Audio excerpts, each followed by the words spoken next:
नर्क अग्नि part 5। Hello दोस्तों, कैसे हैं आप सब। आशा है कि आप सब अच्छे होंगे।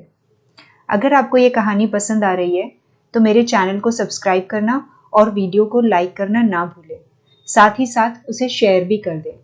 और अगर आप चाहते हैं कि मैं भविष्य में भी ऐसी कहानियां आपके लिए लेकर आती रहूं तो उसकी अपडेट्स पाने के लिए बेल आइकन को भी प्रेस कर दें। तो चलिए शुरू करते हैं। मेरा दायां पैर लगातार हिल रहा था और मेरे बाएं हाथ की छोटी उंगली के नाखून को मेरे दांत बुरी तरह से कुतरने में लगे हुए थे। बड़ी बुरी आदत है, मैं जब भी बहुत ज्यादा बेचैन होती हूँ उंगली खुद ब खुद ही दांतों के बीच जा फंसती है और फिर दांत अपने काम में लग जाते हैं। आज भी बेचैनी में अपने नाखूनों को बुरी तरह से कुतरे जा रही थी और अचानक मैं दर्द से कराह उठी। आह!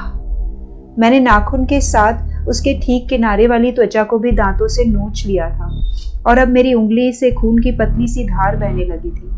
मैंने जल्दी से रुमाल निकाला और घायल उंगली के चारों तरफ लपेट लिया। मेरी प्रतीक्षा की घड़ी जैसे पल प्रतिपल बढ़ती ही जा रही थी।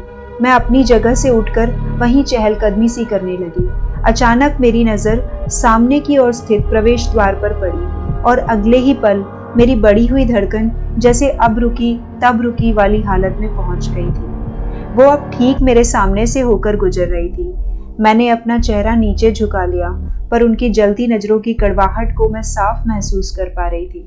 सलीके से तात की साड़ी में लिपटी वह सादगी और दृढ़ता की मूर्ति कोई और नहीं बल्कि समर की माँ श्रीमती वसुंधरा देवी थी, जो मुझसे केवल और केवल नफरत करती थी, बेइंतहा नफरत।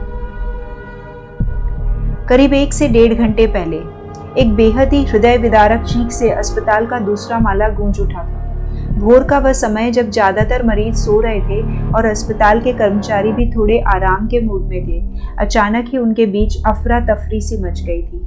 हर कोई अपने सामने पड़ने वाले शख्स को सवालिया नजरों से देख रहा था, लेकिन जवाब किसी के पास नहीं था। दर्द से चीखते चिल्लाते कराहते हुए मरीजों की आवाजें अस्पताल जैसी जगह के लिए कोई विशेष बात नहीं थी, लेकिन अस्पताल के जिस हिस्से से वह चीख सुनाई पड़ी थी वो जरूर विशेष बात थी, क्योंकि अस्पताल के उस हिस्से में वैसे मरीजों को रखा जाता था जो कोमा की स्थिति में थे।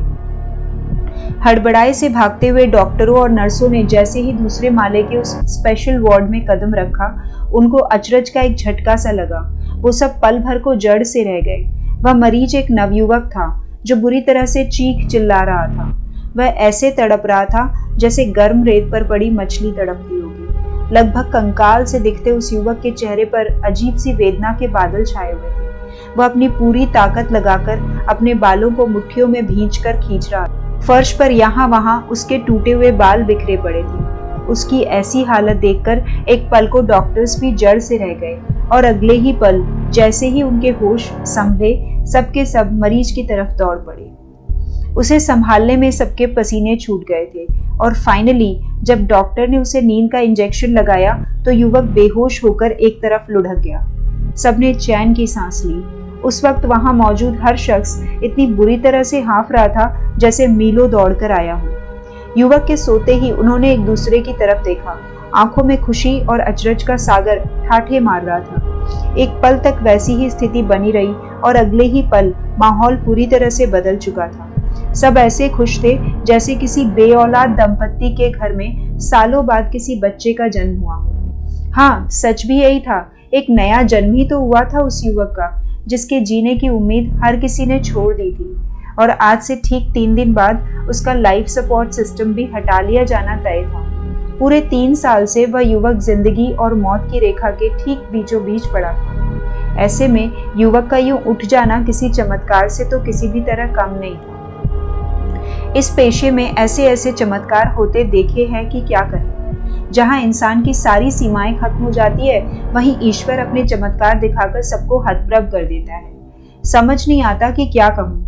डॉक्टर अपने आप में बड़बड़ाया था, लेकिन पास खड़ी नर्स की मुस्कान ने साफ चुगली करी कि उसने सब सुना, खासकर चमत्कार शब्द। मिस निवेदिता?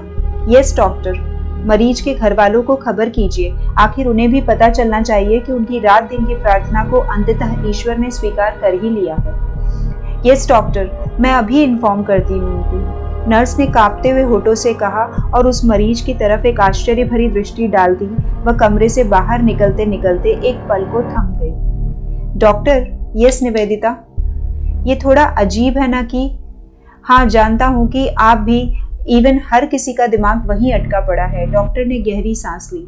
तो नर्स के लहजे में जिज्ञासा के साथ अचरज भी था। तो क्या जो इसके साथ हुआ वो संभव है? वो असीमित शक्ति कैसे? मैं भी तब से वही समझने की कोशिश कर रहा हूँ। 3 साल से कोमा में लगभग किसी लाश की स्थिति में पड़ा यह लड़का कोमा से अचानक बाहर आ गया। बहुत बड़ा चमत्कार हुआ, लेकिन उसकी असीमित शक्ति मेरी भी कुछ समझ में नहीं आ रहा है निवेदिता।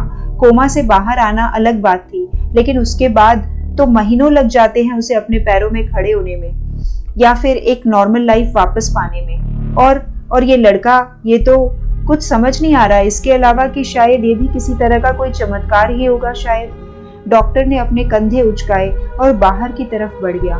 नर्स निवेदिता भी उनके पीछे बाहर आ गई। क्या सच में उसे नई जिंदगी मिली थी, या फिर ये बस एक शुरुआत थी किसी अनहोनी की, या फिर ये शुरुआत थी किसी श्राप की, या फिर ये शुरुआत थी एक ऐसे जाल में फंसकर तड़पने की जिसके सिरों का कुछ और छोर नहीं था।